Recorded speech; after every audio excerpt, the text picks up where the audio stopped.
বিসমিল্লাহির রহমানির রহিম। তোমাদের সবাইকে স্বাগতম জানিয়ে আমাদের আজকের ক্লাস কার্যক্রম শুরু করছি। আশা করি বরাবরের মতোই তোমরা ভালো আছো এবং সুস্থ আছো। আজকেও আমরা বাংলাদেশের বৈদেশিক সম্পর্ক নিয়ে আলোচনা করেছিলাম। গত ক্লাসেও আমরা বাংলাদেশের বৈদেশিক সম্পর্ক নিয়ে বেশ কিছু প্রশ্ন নিয়ে আলোচনা করেছি, যার মধ্যে ছিল বাংলাদেশের বৈদেশিক নীতি কি, বাংলাদেশের বৈদেশিক নীতির বৈশিষ্ট্যগুলো কি কি ছিল। এরপরে আমরা আলোচনা করেছিলাম যে পররাষ্ট্রনীতি কি, পররাষ্ট্রনীতির বাংলাদেশের পররাষ্ট্রনীতির লক্ষ্য উদ্দেশ্যগুলো কি কি। এরপরে আমরা সর্বশেষ আলোচনা করেছিলাম যে বাংলাদেশের বঙ্গবন্ধু শেখ মুজিবুর রহমানের কূটনৈতিক কৌশলের সফলতার ক্ষেত্রগুলো কি কি ছিল, সে বিষয়ে আমরা আলোচনা করেছি।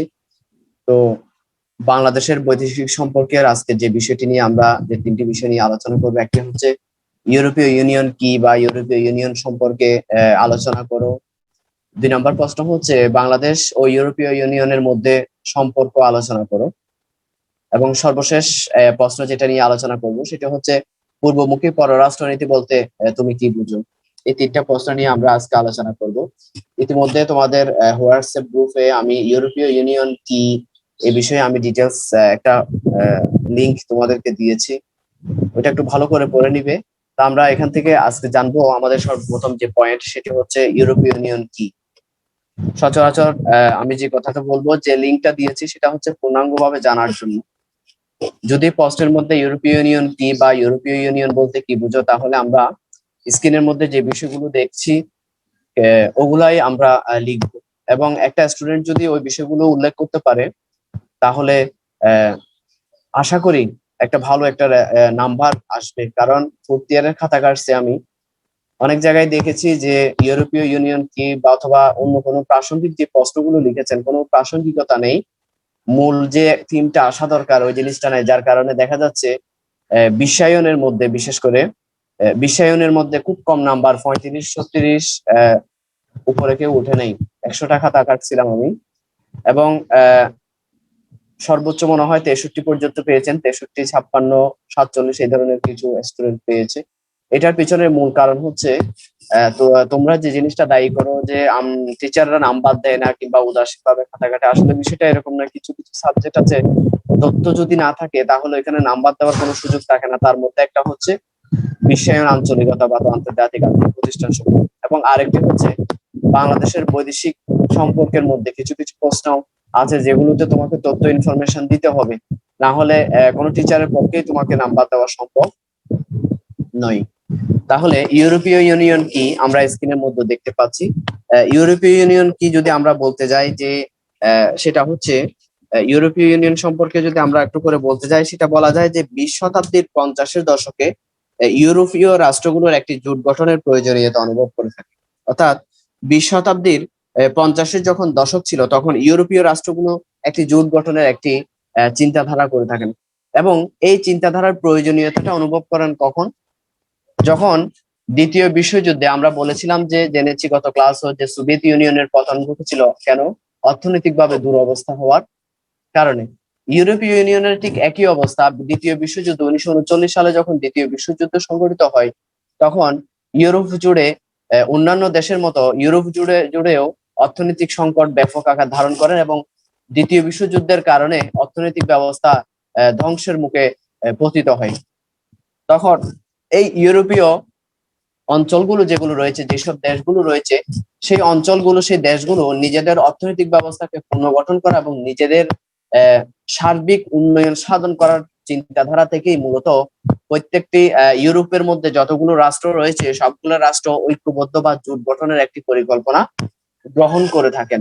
তাহলে আমরা একটা বিষয় জেনেছি যে ইউরোপীয় ইউনিয়ন কেন সৃষ্টি করা হয়েছিল। এই ইউরোপীয় ইউনিয়ন কি ইউরোপের বিভিন্ন দেশের সমন্বয়ে নিজেদের অর্থনৈতিক ব্যবস্থা পুনর্গঠন এবং নিজেদের সার্বিক উন্নয়ন করার লক্ষ্যে এই ইউরোপীয় ইউনিয়ন সংস্থাটি কি করা হয়, গঠন করা হয়ে থাকে। তাহলে আমাদের অনেক সময় প্রশ্ন তোমাদের করতে পারে যে আচ্ছা ইউরোপীয় ইউনিয়নটা কেন সৃষ্টি করা হয়েছিল, এই ধরনের একটা প্রশ্ন ভাইবার মধ্যে আসতে পারে, অথবা ইউরোপীয় ইউনিয়ন গঠন করার কারণটা কি। তাহলে আমরা এতটুকু পর্যন্ত একটা থিম কি পয়েন্ট আমরা পেলাম যে দ্বিতীয় বিশ্বযুদ্ধের পরবর্তী সময়ে ইউরোপীয় ব্যবস্থা জুড়ে অর্থনৈতিক ধ্বংসের মুখে পতিত হয়, এবং এই ইউরোপীয়দের মধ্যে নিজেদের অর্থনৈতিক ব্যবস্থাকে উন্নয়ন করার জন্য, নিজেদের সার্বিক অবকাঠামোগত উন্নয়ন সাধন করার জন্য নিজেরা একটা কি হয়, জোটবদ্ধ হওয়ার প্রয়োজনীয়তা অনুভব করে, এবং এই অনুভব থেকেই মূলত ইউরোপীয় ইউনিয়নের সৃষ্টি হয়। তাহলে আমরা ব্যাখ্যার ক্ষেত্রে কি লিখবো? স্ক্রিনের মধ্যে আমরা দেখতে পাচ্ছি যে দ্বিতীয় বিশ্বযুদ্ধের পরবর্তীতে ধ্বংসপ্রাপ্ত ইউরোপের অর্থনৈতিক পুনর্গঠন এবং অর্থনৈতিক উন্নয়ন সাধনের জন্য 1957 সালের 25শে মার্চ রোমে একটি চুক্তির মাধ্যমে ইউরোপীয় ইকোনমিক কাউন্সিল গঠিত হয়। একটু খুব ইম্পর্টেন্ট বিষয়। তাহলে আমরা এখান থেকে পেলাম যে দ্বিতীয় বিশ্বযুদ্ধের পরবর্তীতে ইউরোপের মধ্যে যে অর্থনৈতিক ধ্বংস প্রাপ্ত হয়েছে, সেই ইউরোপের অর্থনৈতিক ব্যবস্থাকে পুনর্গঠন করা এবং অর্থনৈতিক উন্নয়ন সাধনের জন্য 1957 সালের 25শে মার্চ রোমে একটি চুক্তি সম্পাদিত হয়, এবং এই চুক্তির মাধ্যমে সর্বপ্রথম ইউরোপীয় ইকোনমিক কাউন্সিল গঠিত হয়। বিষয়গুলো একটু ভালো করে দেখবে। তাহলে সর্বপ্রথম ইউরোপীয় ইউনিয়ন সৃষ্টি হওয়ার আগে 1957 সালের 25শে মার্চ রোম এর মাধ্যমে একটি চুক্তি সম্পাদিত হয়, এবং ওই চুক্তি সম্পাদনের মাধ্যমে ইউরোপীয় ইকোনমিক কাউন্সিল গঠিত হয়। কেন? নিজেদের অর্থনৈতিক ব্যবস্থাকে পুনর্গঠন করার জন্য, অর্থনৈতিক উন্নয়ন সাধন করার জন্য ইউরোপিয়ানরা কি করে থাকেন? বিভিন্ন অঞ্চল, বিভিন্ন দেশ ঐক্যবদ্ধ হয়ে ইউরোপীয় ইকোনমিক কাউন্সিল গঠন করা হয় নিজেদের অর্থনৈতিক উন্নয়ন সাধন করার জন্য। আর এরই ধারাবাহিকতার বিবর্তনে, অর্থাৎ ইউরোপীয় ইকোনমিক কাউন্সিল গঠন করার পর পরবর্তীতে বিভিন্ন কার্যক্রম, ধারা, উপধারার পরিপ্রেক্ষিতে এবং অবস্থার পরিপ্রেক্ষিতে দেখা যায় এই ইউরোপীয় ইকোনমিক কাউন্সিলের কি করে থাকে, বিবর্তন ঘটে থাকে, এবং 1995 সালে এর রূপ পরিবর্তন করে, নাম পরিবর্তন করে নামকরণ করা হয় ইউরোপীয় ইউনিয়ন।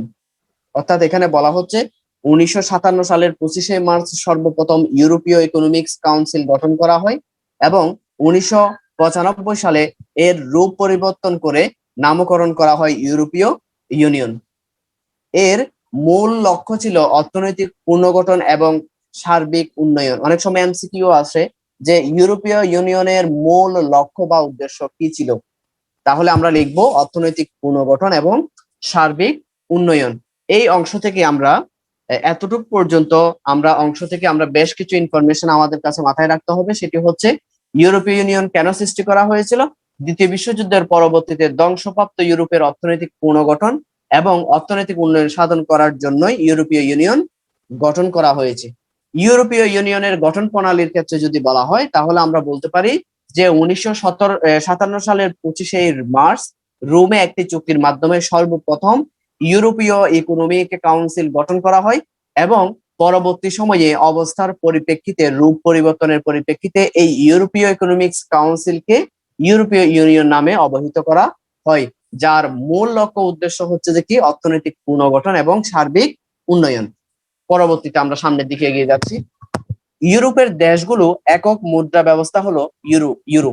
অর্থাৎ ইউরোপীয় ইউনিয়ন নিজেদের অর্থনৈতিক ব্যবস্থা উন্নয়ন সাধন করার জন্য তারা কি করেছেন, যেই ইউরোপীয় ইউনিয়নের মধ্যে যে সকল রাষ্ট্র, ইউরোপের যে সকল রাষ্ট্র ঐক্যবদ্ধ হয়েছেন, জোট গঠন করেছেন, তারা প্রত্যেকটা রাষ্ট্র কি করেছেন, নিজেদের মুদ্রা ব্যবস্থা প্রচলন সহজ করার জন্য তারা তাদের মুদ্রা ব্যবস্থাকে ইউরো বলে অবহিত করা হয়েছে। কেমন?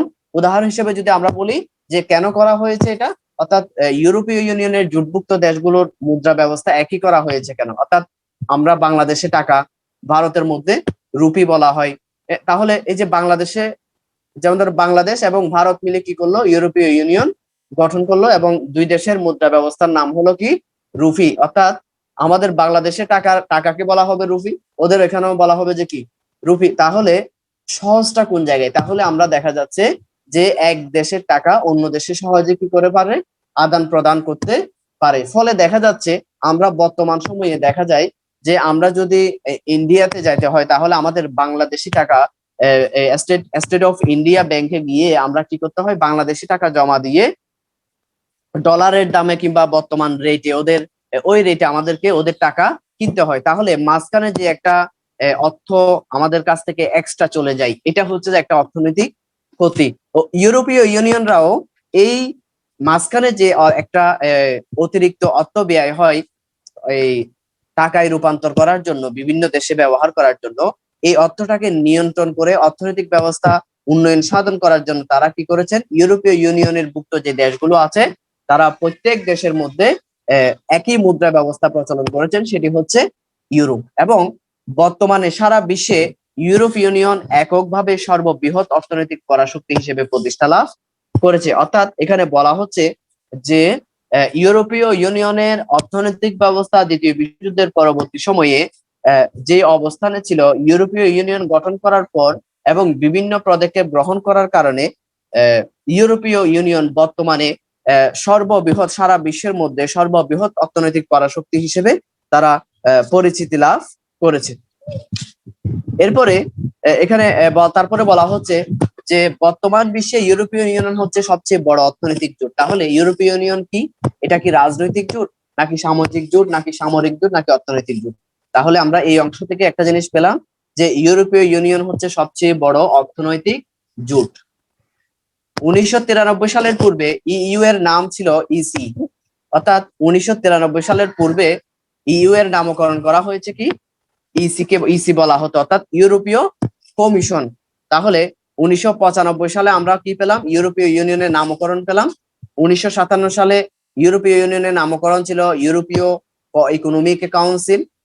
এখন বলা হচ্ছে 1993 সালের পূর্বে, অর্থাৎ 1957 সালের পরে ইউরোপীয় ইকোনমিক কাউন্সিলের পরবর্তী সময়ে 1993 সালে এসে দেখা যাচ্ছে এই ইউরোপীয় ইকোনমিক কাউন্সিলের নামকরণ করা হয় ইসি, অর্থাৎ ইউরোপীয় কমিশন। তাহলে 1993 সালের পূর্বে ছিল 93 সালের পূর্বে ছিল ইসি, এবং 1995 সালে এসে এই ইউরোপীয় কমিশন গঠন করা হয় ইউরোপীয় ইউনিয়ন। এবং বলা হচ্ছে বর্তমানে ইউরোপের 28টি রাষ্ট্র ইউরোপীয় ইউনিয়নের সদর দপ্তরে অবস্থিত। অর্থাৎ বলা হচ্ছে বর্তমানে ইউরোপীয় ইউনিয়নের সদস্য দেশ হচ্ছে যে 28টি। তাহলে আমরা এখান থেকে আমি আবার রিপিট করছি বারে বারে বিষয়গুলো তোমাদের কাছে একটু স্মরণ থাকার জন্য। আমরা তাহলে ইউরোপীয় ইউনিয়ন কি, ইউরোপীয় ইউনিয়ন কেন সৃষ্টি করা হয়েছিল? দ্বিতীয় বিশ্বযুদ্ধের পরবর্তী সময়ে ইউরোপীয় দেশগুলোতে যে অর্থনৈতিক ধ্বংসপ্রাপ্ত হয়েছে, সেখান থেকে অর্থনৈতিক পুনর্গঠন এবং অর্থনৈতিক উন্নয়ন সাধন করার জন্যই ইউরোপীয় ইউনিয়ন গঠন করা হয়েছে। ইউরোপীয় ইউনিয়নের সর্বপ্রথম প্রতিষ্ঠাকালীন নাম ছিল ইউরোপীয় ইকোনমিক কাউন্সিল। কত সালে? 1957 সালের 25 মার্চ। এবং 1993 সালের পূর্বে ইউরোপীয় ইউনিয়নের নামকরণ ছিল ইউরোপীয় কমিশন। 1995 সালে এসে ইউরোপীয় কমিশনের নামকরণ করা হয় ইউরোপীয় ইউনিয়ন। এবং আমরা আরেকটা পেলাম যে ইউরোপীয় ইউনিয়নের মূল লক্ষ্য উদ্দেশ্য কি? অর্থনৈতিক ব্যবস্থার পুনর্গঠন এবং সার্বিক উন্নয়ন সাধন করাই ইউরোপীয় ইউনিয়নের মূল উদ্দেশ্য। এবং ইউরোপীয় ইউনিয়নের বর্তমান সদস্য দেশ কতটি? 28টি। পরবর্তী প্যারায় যাচ্ছি। এরপর আমরা লিখব মূলত ইউরো হচ্ছে ইউরোপীয় ইউনিয়নভুক্ত দেশগুলোর একক সরকারি মুদ্রা। 1998 সালে এক চুক্তির মাধ্যমে ইউরোপীয় ইউনিয়নের 11টি দেশ ইউরোপীয় ইউনিয়নের একক মুদ্রা ইউরো চালুর সিদ্ধান্ত নেয়। অর্থাৎ ইউরোপীয় ইউনিয়নের মধ্যে 28টি দেশ অন্তর্ভুক্ত হলেও 1998 সালে সর্বপ্রথম একটা চুক্তির মাধ্যমে 11টি দেশ ইউরোপীয় ইউনিয়নের একক মুদ্রা ব্যবস্থা চালুর সিদ্ধান্ত নিয়ে থাকেন। অর্থাৎ একই মুদ্রা ব্যবস্থা প্রচলন করার জন্য 11টি দেশ ইউরোপীয় ইউনিয়নের অন্তর্ভুক্ত 11টি দেশ সম্মত জ্ঞাপন করেন। এবং বলা হচ্ছে এই সিদ্ধান্তের উপর ভিত্তি করেই 1999 সালে ইউরো মুদ্রা চালু হয় এবং 2002 সালে ইউরো নোট চালু হয়।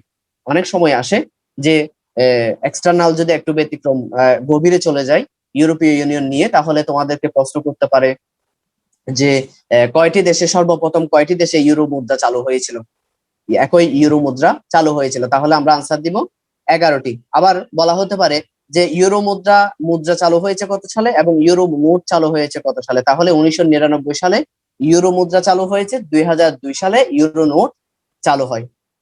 পরে গ্রিস এতে যোগ দেয়।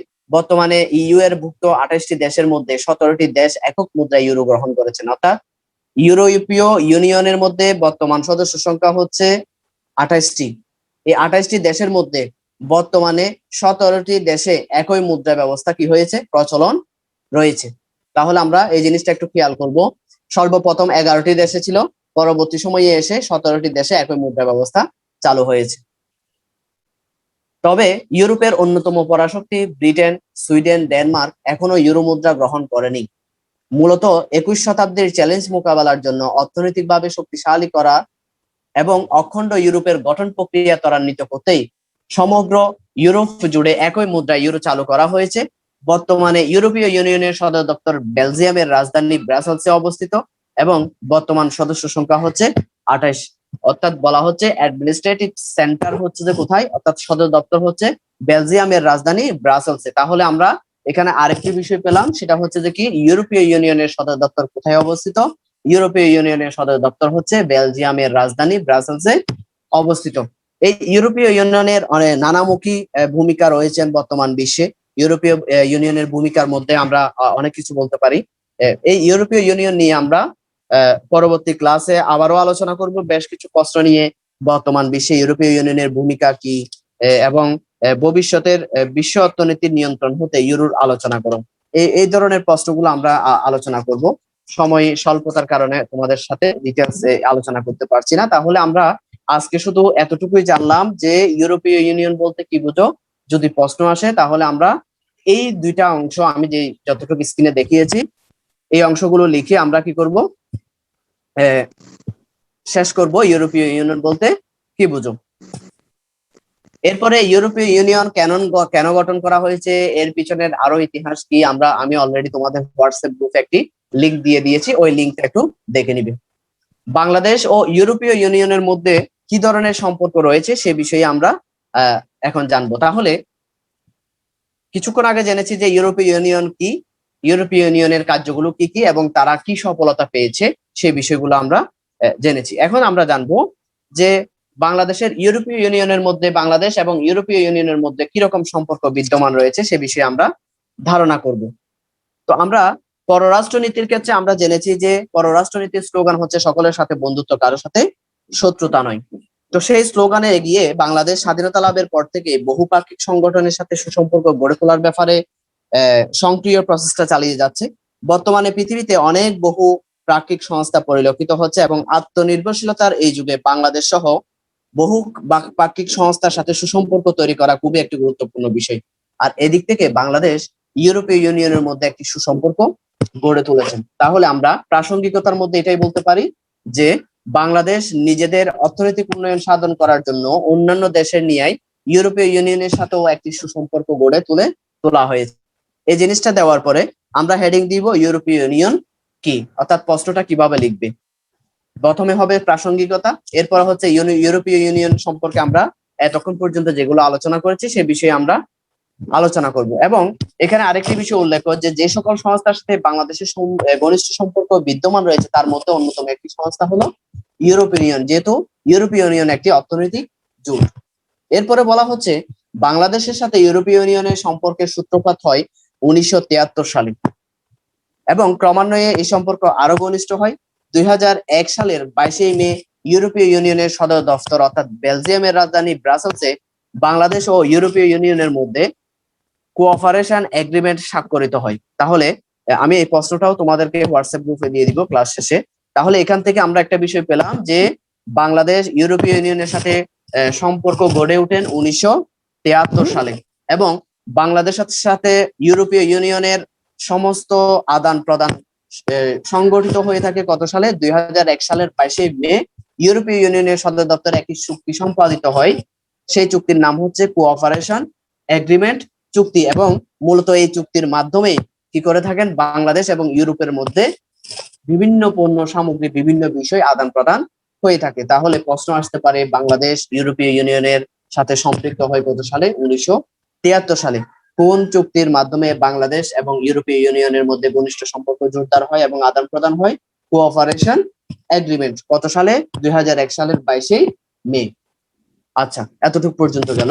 তাহলে এই জিনিসটা দেওয়ার পরে আমরা দেখেছি যে ইউরোপীয় ইউনিয়ন, বাংলাদেশ এবং ইউরোপীয় ইউনিয়নের মধ্যে সম্পর্ক সমূহ কি কি সম্পর্ক সৃষ্টি হয়, এই বিষয়গুলো তোমরা আলোচনা করতে পারবে। এই বিষয়গুলো শুধু পয়েন্টগুলো মনে রাখলে হবে, আমি একটু করে বলে দিচ্ছি। একটা হচ্ছে দারিদ্র দূরীকরণ। বাংলাদেশ ইউরোপীয় ইউনিয়ন বাংলাদেশের দারিদ্র দূরীকরণে সবচেয়ে বেশি গুরুত্বপূর্ণ ভূমিকা পালন করছে। বিভিন্ন আর্থিক সহযোগিতা সহ বিভিন্ন উন্নয়নমূলক কার্য পরিচালনার মাধ্যমে দারিদ্র দূরীকরণে ইউরোপীয় ইউনিয়ন বাংলাদেশে সহযোগিতা জ্ঞাপন করছে। এরপরে হচ্ছে বিনিয়োগ ও কারিগরি সহায়তা। ইউরোপীয় ইউনিয়ন শুধুমাত্র দারিদ্র্য দূরীকরণে কাজ করে যাচ্ছে না, ইউরোপীয় ইউনিয়ন বিনিয়োগ এবং কারিগরি সহায়তাও প্রদান করে থাকে। অর্থাৎ বিনিয়োগ ও কারিগরি সহায়তা, বিনিয়োগ ও কারিগরি সহায়তা কি? ইউরোপীয় ইউনিয়ন বাংলাদেশের বিভিন্ন অবকাঠামোগত উন্নয়ন সাধন করার জন্য, গার্মেন্টস শিল্প সহ কর্মসংস্থান সৃষ্টি করার জন্য তারা বাংলাদেশে অর্থ বিনিয়োগ করে থাকেন এবং ওই কার্য সম্পাদন করার জন্য তারা বিভিন্ন ধরনের প্রযুক্তিগত সহযোগিতা বাংলাদেশকে করে আসছে। তারপরে বলা হচ্ছে প্রাকৃতিক পরিবেশ সংরক্ষণ। ইউরোপীয় ইউনিয়ন প্রাকৃতিক পরিবেশ সংরক্ষণ করার জন্য বিভিন্ন ধরনের উদ্যোগ গ্রহণ করেছেন এবং তারা বাংলাদেশে প্রাকৃতিক পরিবেশকে রক্ষা করার জন্য বিভিন্ন ধরনের পদক্ষেপ গ্রহণ করেছেন এবং সেটার মাধ্যমে প্রাকৃতিক পরিবেশকে রক্ষা করে আসছে। নারী উন্নয়ন।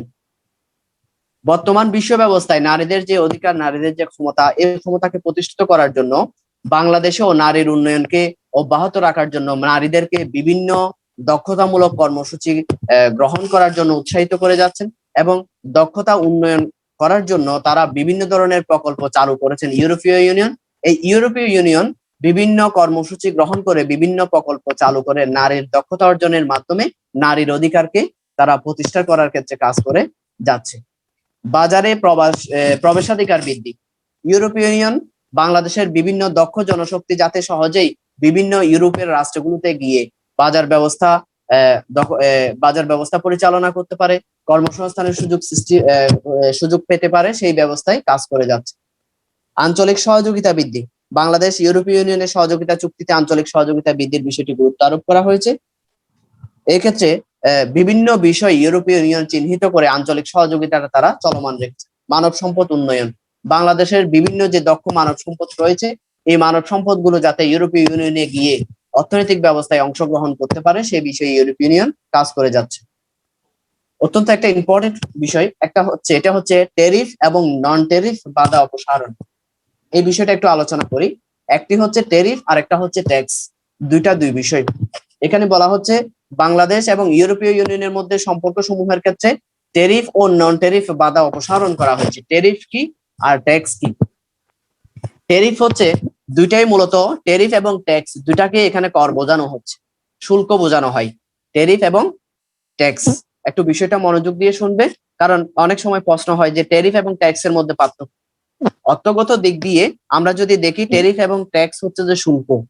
ট্যারিফ অর্থ শুল্ক নির্ধারণ করা, ট্যাক্স অর্থ শুল্ক নির্ধারণ করা। কিন্তু ট্যারিফ হচ্ছে যে ওই বিষয়ের সাথে সম্পৃক্ত যে বিষয়গুলো পণ্য আমদানির ক্ষেত্রে সম্পৃক্ত, অর্থাৎ এক দেশ থেকে অন্য দেশে পণ্য আমদানি রপ্তানির ক্ষেত্রে এই ট্যারিফটা নির্ধারিত হয়, অর্থাৎ নির্দিষ্টকরণ করা হয়। অর্থাৎ একটা রাষ্ট্র থেকে অন্য একটি রাষ্ট্র যখন পণ্য সামগ্রী, দ্রব্য সামগ্রী, প্রযুক্তি সহ বিভিন্ন যন্ত্রপাতি যখন আদান প্রদান করা হয়, আমদানি রপ্তানি করা হয়, তখন ওই দেশের নির্ধারিতকৃত ট্যারিফ অর্থাৎ শুল্ক কি করতে হয়? প্রদান করতে হয়। এটি হচ্ছে যে ট্যারিফ। অর্থাৎ ট্যারিফের সাথে সম্পৃক্ত হচ্ছে পণ্যের উপর, পণ্যের সাথে সম্পৃক্ত, অর্থাৎ পণ্যের সাথে ট্যারিফের সম্পর্ক। আর ট্যাক্স হচ্ছে যে ব্যক্তি সম্পর্ক, অর্থাৎ ব্যক্তির আয়ের উপর, আয় ব্যয়ের উপর যে ট্যাক্স কর নির্ধারণ করা হয় সেটাকে বলা হচ্ছে ট্যাক্স। অর্থাৎ ব্যক্তির আয় ব্যয়ের উপর যেই শুল্ক নির্ধারণ করা হয় সেটাকেই ট্যাক্স বলা হচ্ছে। তাহলে আমরা এই পর্যন্ত বিষয় ক্লিয়ার করব। ট্যারিফ হচ্ছে পণ্য আমদানির ক্ষেত্রে নির্ধারিত শুল্ক, আর ট্যাক্স হচ্ছে যে কি? ট্যাক্স হচ্ছে যে ব্যক্তির আয় ব্যয়ের উপর যে শুল্ক নির্ধারণ করা হয় সেটাকেই ট্যাক্স বলা হয়। ট্যারিফ যে কোনো রাষ্ট্র চাইলে যে কোনো সময় কি করতে পারে? এটা বন্ধ করে দিতে পারে, অথবা এটাকে কোন একটি রাষ্ট্র চাইলে বিনা ট্যারিফে, বিনা শুল্কে পণ্য আমদানির সুযোগ দিতে পারে। কিন্তু ট্যাক্স কখনো কেউ ফাঁকি দিতে পারে না, ট্যাক্সটা অবশ্যই সরকারকে প্রদান করতে হয়। তাহলে ট্যারিফ এবং ট্যাক্সের মধ্যে আমরা পার্থক্যটা বুঝতাম। তাহলে এই বাংলাদেশ, ইউরোপীয় ইউনিয়ন এবং বাংলাদেশের মধ্যে দ্রব্য সামগ্রী, বিভিন্ন পণ্য সামগ্রী, নির্দিষ্ট পণ্য সামগ্রী আদান প্রদানের ক্ষেত্রে ট্যারিফ কি করা হয়েছে? অপসারণ করা হয়েছে, কোনো ধরনের শুল্ক প্রদান করা হয় না। এরপর হচ্ছে যোগাযোগ খাতে সহযোগিতা বৃদ্ধি। খাদ্য নিরাপত্তা এবং গ্রামীণ উন্নয়নের ক্ষেত্রে বাংলাদেশ এবং ইউরোপীয় ইউনিয়ন গুরুত্বপূর্ণ সহযোগিতা প্রদান করে আসছে। এরপরে সর্বশেষ আমাদের যে প্রশ্ন, আশা করি আমি বুঝাইতে পেরেছি ইউরোপীয় ইউনিয়ন এবং বাংলাদেশের মধ্যে সম্পর্কটা। পূর্বমুখী পররাষ্ট্রনীতি, অত্যন্ত একটা আমরা পড়েছি যে পররাষ্ট্রনীতি, এখন আমরা দেখছি পূর্বমুখী পররাষ্ট্রনীতি। এই পূর্বমুখী পররাষ্ট্রনীতি কি, সে বিষয়ে আমরা একটু করে ধারণা অর্জন করব। মূলত আমরা প্রথমে আমাদের ভাষায় নিয়ে ফেলি।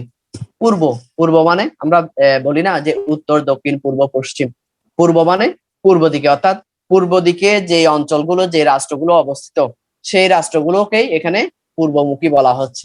আর পররাষ্ট্রনীতি কি? পররাষ্ট্রনীতি হচ্ছে যে নিয়ম বা পদ্ধতির মাধ্যমে এক রাষ্ট্রের সাথে আরেকটা রাষ্ট্রের কি হয়, সম্পর্ক সৃষ্টি হয়, তাকে আমরা বলেছিলাম যে কি, পররাষ্ট্রনীতি। আর পূর্বমুখী পররাষ্ট্রনীতি কি? আমি বিষয়গুলো ইজি করে দিচ্ছি তোমাদের বোঝার জন্য। পূর্বমুখী পররাষ্ট্রনীতি কি? পূর্ব অঞ্চলের যে রাষ্ট্রগুলো রয়েছে, ওই রাষ্ট্রগুলোর সাথে যে সম্পর্ক গড়ে ওঠে, যে পদ্ধতি বা নিয়ম পদ্ধতির মাধ্যমে যে সম্পর্ক গড়ে ওঠে, তাকেই পূর্বমুখী পররাষ্ট্রনীতি বলা হয়। পূর্বমুখে কোন কোন রাষ্ট্রগুলো বিদ্যমান রয়েছে? তার মধ্যে উল্লেখযোগ্য হচ্ছে সর্বপ্রথম চীন, Korea, Malaysia, Japan, Indonesia, Thailand, Cambodia. এই অঞ্চলগুলো পূর্বমুখী রাষ্ট্রগুলোর অন্তর্ভুক্ত। তো এই রাষ্ট্রগুলোর সাথে পররাষ্ট্রনীতির মাধ্যমে যেই সম্পর্ক গড়ে তোলা হয়, তাকেই পূর্বমুখী পররাষ্ট্রনীতি বলা হয়। আমি আরো সহজ করে দিচ্ছি, লাস্ট একবার বলছি। পূর্বমুখী পররাষ্ট্রনীতি কি?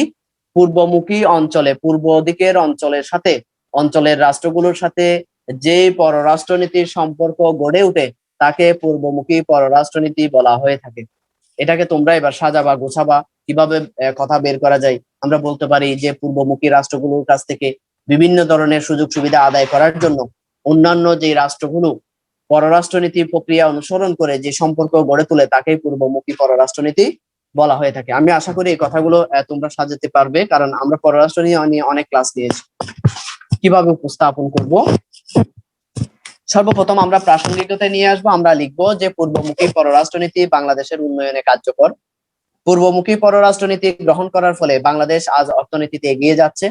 এক সময় চীন বিশ্বের যুক্তরাষ্ট্র, জাপান, রাশিয়া প্রভৃতি দেশের তুলনায় অনুন্নত ছিল, কিন্তু বর্তমানে চীন বিশ্বের অর্থনীতিতে দ্বিতীয় অবস্থানে রয়েছেন। বাংলাদেশ চীনের সাথে বিভিন্ন বাণিজ্য চুক্তিতে রয়েছে, অর্থাৎ একটা নির্দিষ্ট সময়ে, স্বাধীনতার পরবর্তী সময়ে বাংলাদেশের অর্থনীতি পুনর্গঠন করার জন্য ভারত নির্ভর ছিল, এবং ভারত চীনের সাথে কোনো দেশ যদি সম্পর্ক রাখতো, তাহলে ভারত ওই দেশকে বাঁকা চোখে দেখত। কিন্তু বর্তমান প্রেক্ষাপটে এসে দেখা যাচ্ছে যে চীন অর্থনৈতিকভাবে পরিপূর্ণ হওয়ার কারণে বাংলাদেশ, ভারত, মিয়ানমার সহ কি করছেন, চীনের সাথে একটা ঘনিষ্ঠ সম্পর্ক সৃষ্টি হয়েছে না। এবং এটার প্রতিফলন কোনটা? আমরা দেখি যে বাংলাদেশ, ভারত, চীন, মায়ানমার মিলে একটা করিডোর স্থাপন করার জন্য প্রক্রিয়া এখন বর্তমানে চলমান রয়েছে। তাহলে প্রাসঙ্গিকতা শেষ করলাম। এরপরে হেডিং হচ্ছে পূর্বমুখী পররাষ্ট্রনীতি কি। বিশ্ব অর্থনীতির মডেল হিসেবে আমরা স্ক্রিনে দেখতে পাচ্ছি, বিশ্ব অর্থনীতির মডেল হিসেবে একসময় ভাবা হতো যুক্তরাষ্ট্রকে, অর্থাৎ যুক্তরাষ্ট্রকে অর্থনীতির মডেল হিসেবে নেওয়া হয়েছিল এক সময়ে। অর্থনৈতিক পরাশক্তি হিসেবে ভাবা হতো যে যে দেশগুলোকে, তার মধ্যে জাপান ছাড়া অন্যগুলোর অবস্থান ইউরোপ কিংবা আমেরিকার মহাদেশে। কালের বিবর্তনে দ্রুত এই অবস্থার পরিবর্তন ঘটেছে। মাত্র 3 যুগ আগে যে চীনের অর্থনীতি ছিল তাদের বিচ্ছিন্ন দ্বীপ তাইওয়ানের চেয়েও দুর্বল, সেই চীন এখন বিশ্ব অর্থনীতির দ্বিতীয় শক্তি হিসেবে কাজ করছে। জাপান তার আগের অবস্থান হারিয়ে, অর্থাৎ জাপান যে প্রথম অবস্থানে ছিল, সেই অবস্থানটা হারিয়ে বর্তমানে তৃতীয় অবস্থানে কি করছেন, তৃতীয় বৃহৎ শক্তি হিসেবে তারা বিবেচিত হয়ে আসছে। পূর্বের দেশগুলোর মধ্যে আমরা যে দেশগুলোর কথা বলেছিলাম, যে কোরিয়া, মালয়েশিয়া, ইন্দোনেশিয়া, থাইল্যান্ড এবং কম্বোডিয়া দ্রুত এগিয়ে যাচ্ছে সামনের দিকে অর্থনৈতিক ব্যবস্থায়। বাংলাদেশ একসময় অর্থনৈতিকভাবে ছিল ভারত এবং পশ্চিমা দেশগুলোর সঙ্গে গাঁট ছাড়া বাঁধা। দেশের অর্থনীতি যখন ক্রমান্বয়ে বড় হতে শুরু হচ্ছে, তখন সেই গাঁট ছাড়া থেকে সরে এসে নিজেদের শক্তবিদের উপর দাঁড় করানোর বহুমুখী চেষ্টা চলছে। অর্থাৎ বাংলাদেশের স্বাধীনতার পরবর্তী সময়ে অর্থনৈতিক ব্যবস্থার জন্য পশ্চিমা বিশ্ব এবং ভারতের উপর একটা নির্ভরশীলতা ছিল বাংলাদেশের। কিন্তু বাংলাদেশের অর্থনীতি যখন ধীরে ধীরে বড় হচ্ছে, বৃদ্ধি পাচ্ছে, তখন বাংলাদেশ আস্তে আস্তে পূর্বমুখী অর্থনৈতিক ব্যবস্থার উপর কি হচ্ছেন, ধাবিত হচ্ছেন। এবং বলা হচ্ছে এই চেষ্টার ফলশ্রুতিতেই পূর্বমুখী পররাষ্ট্রনীতিকে গুরুত্ব দিচ্ছে সরকার। বিগত জোট সরকারের বিদায় নেওয়ার পর চীন বাংলাদেশের আমদানি বাণিজ্যের প্রধান উৎস হিসেবে দাঁড়িয়েছে। অর্থাৎ বলা হচ্ছে বাংলাদেশ এখন বর্তমান সময়ে পূর্বমুখী পররাষ্ট্রনীতির উপর সবচেয়ে বেশি গুরুত্ব আরোপ করছেন, যার ফলাফল হিসেবে আমরা দেখছি বর্তমান বাংলাদেশে চীন, জাপান, বিভিন্ন রাষ্ট্র কি করছেন, আমাদের দেশে মাত্রাতিরিক্তভাবে, বিশেষ করে উল্লেখযোগ্য হচ্ছে চীন এবং জাপান। এই দুইটি রাষ্ট্র আমাদের বাংলাদেশের অর্থনৈতিক উন্নয়ন, অবকাঠামোগত উন্নয়নে বেশ ভূমিকা পালন করে আসছে, যেটার ফলশ্রুতি হচ্ছে পূর্বমুখী পররাষ্ট্রনীতির সফলতা। বলা হচ্ছে বাংলাদেশের অভ্যুদয়ের পর 3 যুগ ধরে এই অবস্থানে ছিল নিকটতম প্রতিবেশী ভারত। অর্থাৎ বাংলাদেশের স্বাধীনতা যুদ্ধের পরবর্তী সময়ে অর্থনৈতিক ব্যবস্থা উন্নয়ন করার জন্য 3 যুগ ধরে ভারতের উপর নির্ভরশীল ছিল বাংলাদেশ। ভারত এক সময় কোনো প্রতিবেশীর সঙ্গে চীনের ঘনিষ্ঠ সম্পর্ককে বাঁকা চোখে দেখলেও এখন ওই দুই দেশের সম্পর্ক গড় 5.5 দশকের যে কোনো সময়ের চেয়ে ভালো। অর্থাৎ ভারত আগে চীনকে বাঁকা চোখে দেখলেও বর্তমানে ভারতের সাথে চীনের একটা ভালো সম্পর্ক সৃষ্টি হয়েছে। এবং বলা হচ্ছে চীন বাংলাদেশ, ভারত এবং মিয়ানমারকে নিয়ে অর্থনৈতিক করিডোর প্রতিষ্ঠার যে চেষ্টা চলছে তার একটি সুসম্পর্কের ইঙ্গিত বহন করে। অর্থাৎ বর্তমান সময়ে বাংলাদেশ, ভারত, মিয়ানমার এবং চীন মিলে একটা অর্থনৈতিক করিডোর প্রতিষ্ঠা করার জন্য চেষ্টা চলছে।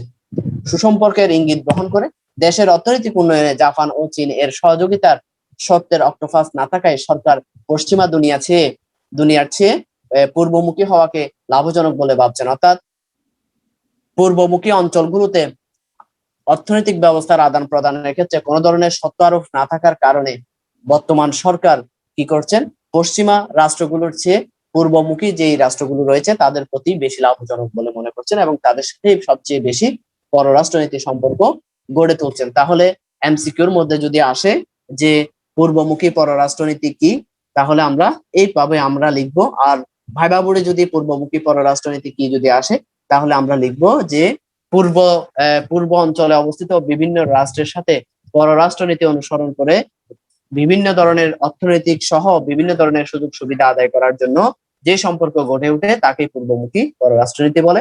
আর এতগুলা কথা ভুলে গেলে দুইটা কথা মনে রাখবা, সেটা হচ্ছে পূর্ব দিকে যে অঞ্চলগুলো বিদ্যমান রয়েছে তাদের সাথে অন্য রাষ্ট্র যে সম্পর্ক গড়ে তোলে তাকে পূর্বমুখী পররাষ্ট্রনীতি বলা হয়ে থাকে। তাহলে আমরা আজকে 3টা বিষয় নিয়ে আলোচনা করলাম। একটা হচ্ছে যে কি, সর্বপ্রথম আমরা আলোচনা করেছিলাম ইউরোপীয় ইউনিয়ন কি, দ্বিতীয় প্রশ্ন হচ্ছে যে বাংলাদেশ এবং ইউরোপীয় ইউনিয়নের মধ্যে সম্পর্ক কি, সর্বশেষ প্রশ্ন হচ্ছে যে কি, যে পূর্বমুখী পররাষ্ট্রনীতি বলতে কি বুঝো। এই 3টি প্রশ্ন আমরা অত্যন্ত ভালোভাবে রপ্ত করতে হবে। এবং ইউরোপীয় ইউনিয়ন নিয়ে আমি সামনের ক্লাসে আরো ডিটেলস আলোচনা করব এবং হোয়াটসঅ্যাপ গ্রুপে আমি যে লিঙ্কটা দিয়েছি ইউরোপীয় ইউনিয়নের সেই বিষয়টা পড়ে নিবে। এবং সাথে সাথে ইউরোপীয় ইউনিয়নের আর কোনো প্রশ্ন থাকলে তোমরা হোয়াটসঅ্যাপ গ্রুপে লিখে জানাবে।